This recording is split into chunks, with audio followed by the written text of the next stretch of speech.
Recuerdo que era el 5 de septiembre de 1980, fui destinada ahí a la comunidad de Olot y durante el tiempo que estuve allí pude desarrollar mi misión en los 3 apostolados que había.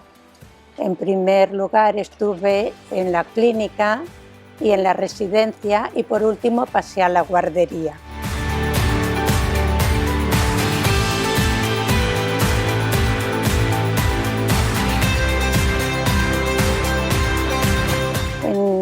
Fue una experiencia muy bonita porque era como una gran familia.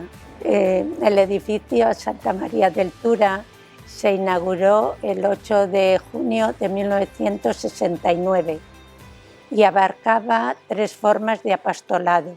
Clínica, que contaba con 27 habitaciones, guardería infantil desde los 2 meses a los 5 años y residencia para todo tipo de personas. Luego las necesidades fueron cambiando y el instituto decidió dedicar todo el edificio a una residencia de ancianos, que es lo que hay en la actualidad, Residencia Santa María del Tura.